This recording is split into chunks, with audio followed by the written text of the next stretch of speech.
There's an old joke in aviation. How do you become a millionaire? Start as a billionaire and buy an airline. Richard Branson says it, and he'd know he owns one. The version he likes goes, start with $1 billion and launch a new airline. Everybody laughs, everybody repeats it, and then somebody, somewhere, goes out and buys an airline anyway. Tonight, we're going to run the actual math behind the punchline, because since America deregulated its skies in 1978, there have been 162 airline bankruptcy filings in that country alone. Not worldwide, in one country. And here's the number that should genuinely stop you. Every single major American airline that was flying on the day of deregulation has since ended up in bankruptcy court.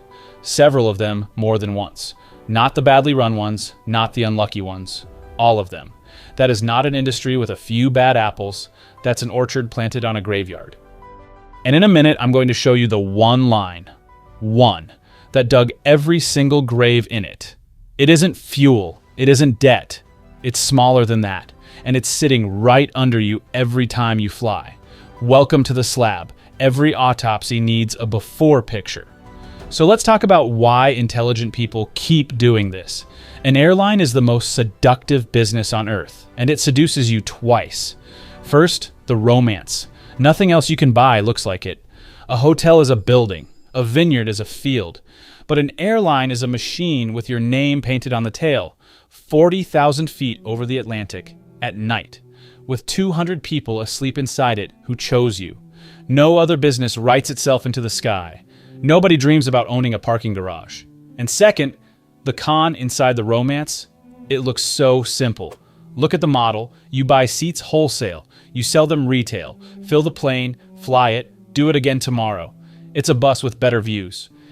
A 5-year-old could draw the business plan. So the smart money comes. Every single generation of it.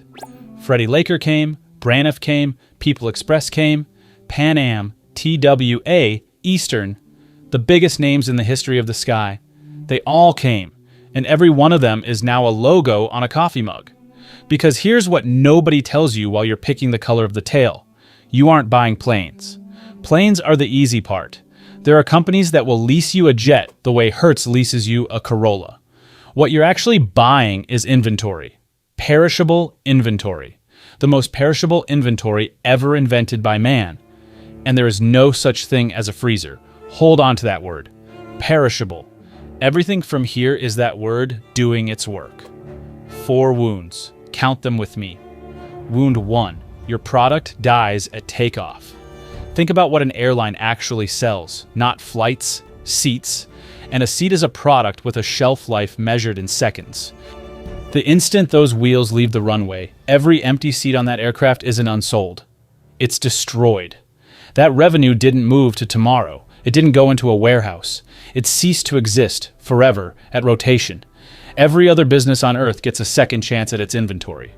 The bakery discounts the bread at 9 p.m. The car dealer holds the sedan until spring. The vineyard we buried in an earlier episode can leave the wine in the barrel another year and sell it for more. An airline gets one moment, and then the moment is gone, and it takes the money with it. Now hold that thought, because here comes the part that turns a quirk into a killer. Wound 2. The costs do not care whether the seat was full. That aircraft costs the same to fly with 1 passenger as with 180. The lease payment is identical. The fuel burn is nearly identical. The pilots, the cabin crew, the maintenance checks, the gate, the landing fee, the insurance, all identical. You do not save money by flying emptier. You just lose it faster. And here's the cruelty underneath. A parked plane doesn't stop billing you.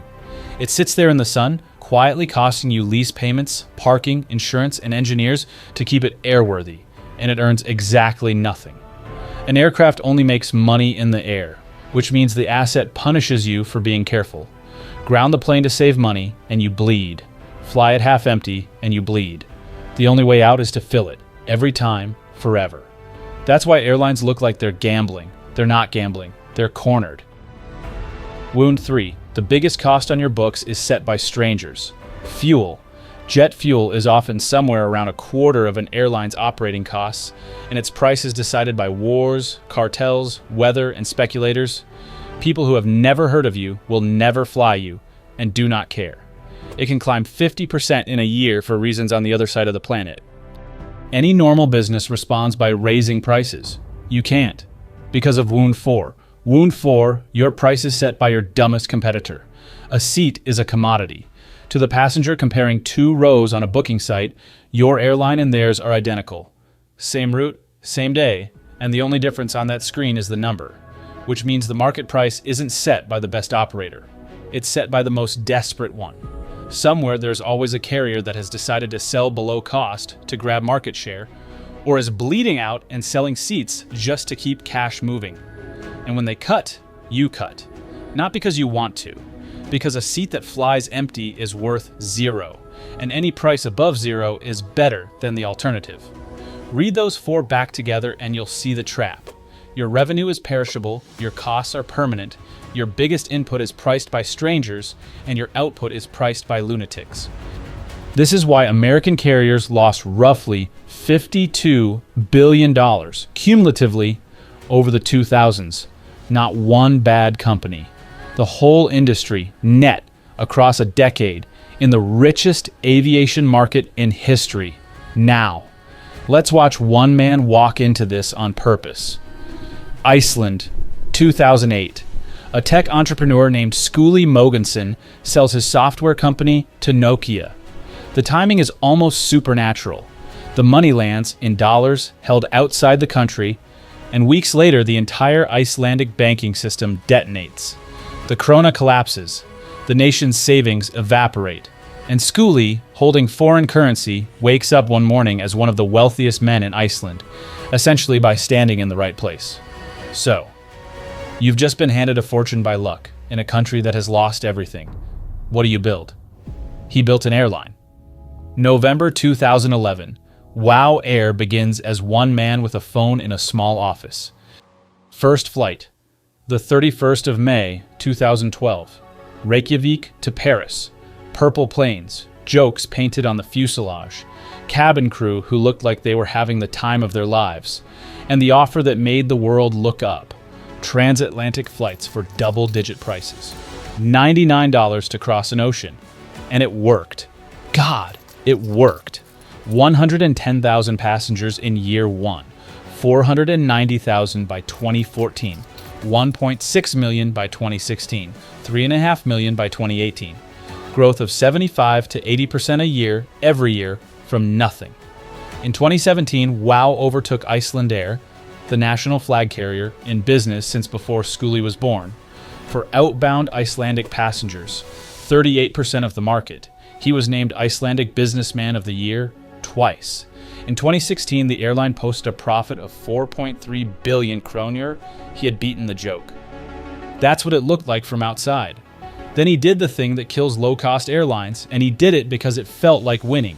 He bought bigger planes.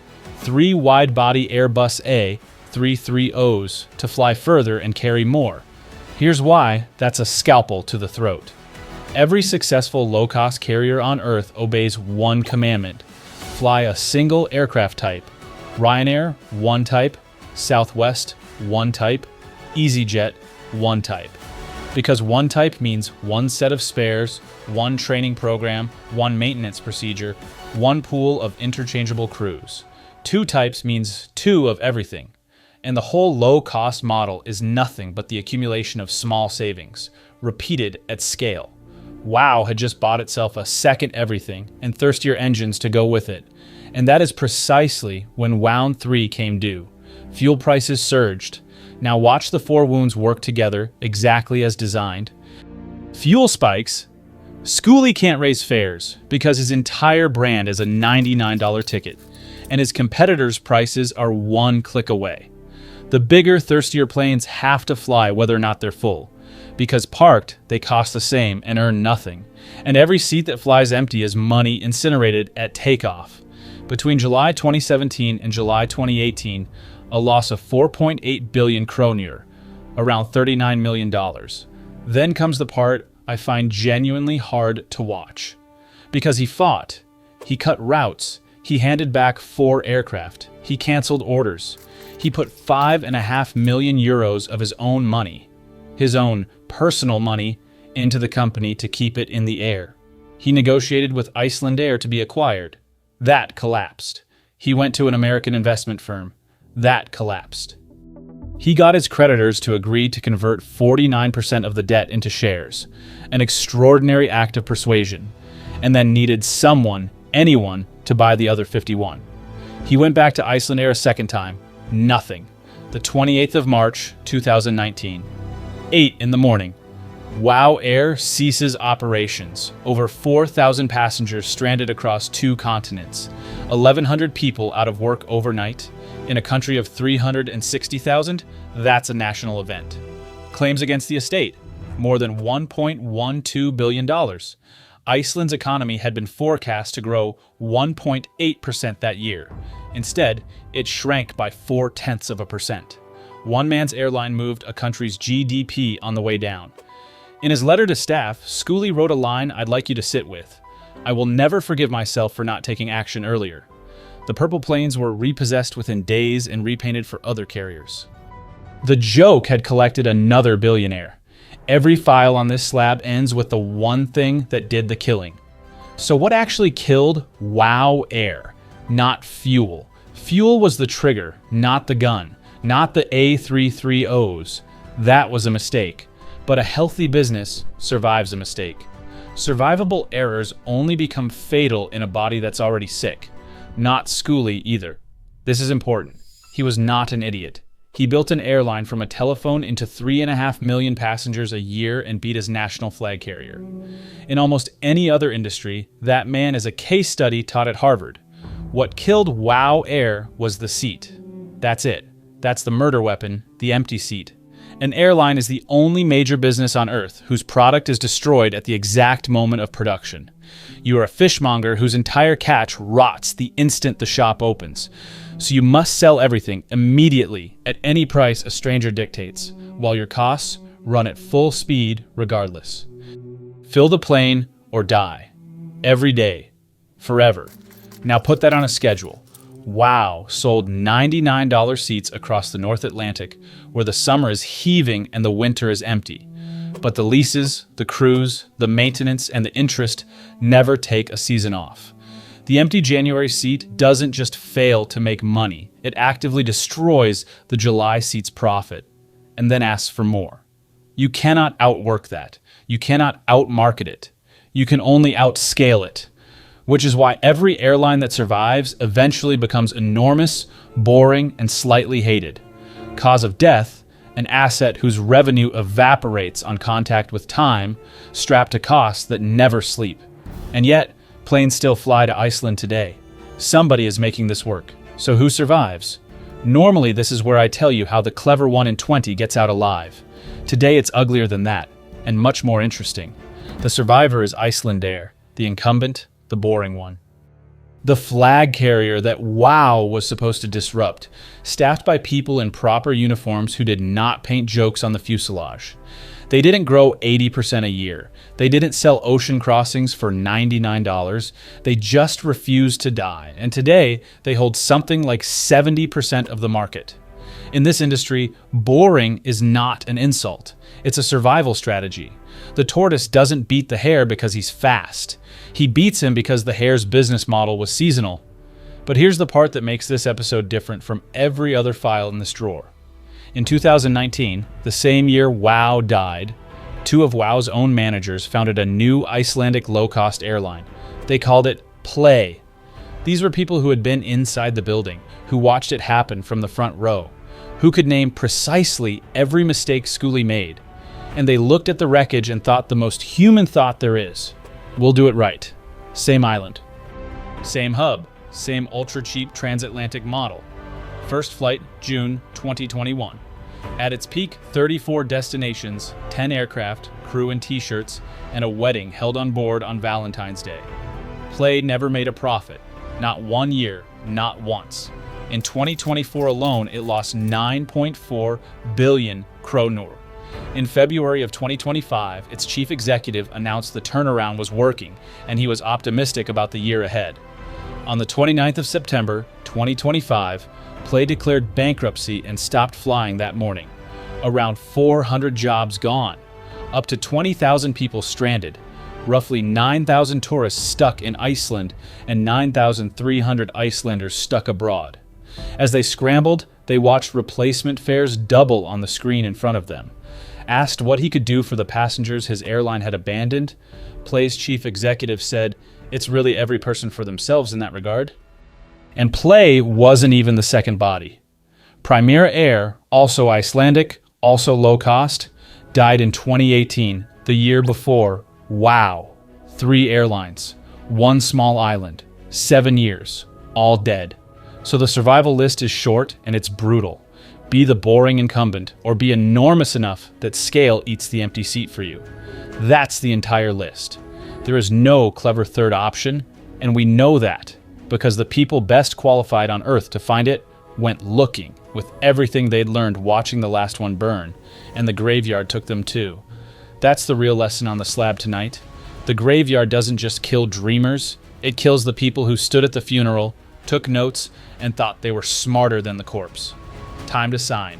Asset, 1 ultra-low-cost airline. Cause of death, the empty seat. Killer number, $1.12 billion in claims, and 162 American bankruptcies before it in 1 country alone. Survivability. Be boring, be enormous, or be gone. So here's tonight's lesson, and it's the one Schoolie paid a fortune to learn. Some businesses punish you for being bad at them. This one punishes you for being good at it. Because success just means more planes, and more planes means more seats, and every one of those seats will try to kill you on a schedule 4 times a day, forever. Branson's joke has one flaw. It says you'll end up a millionaire.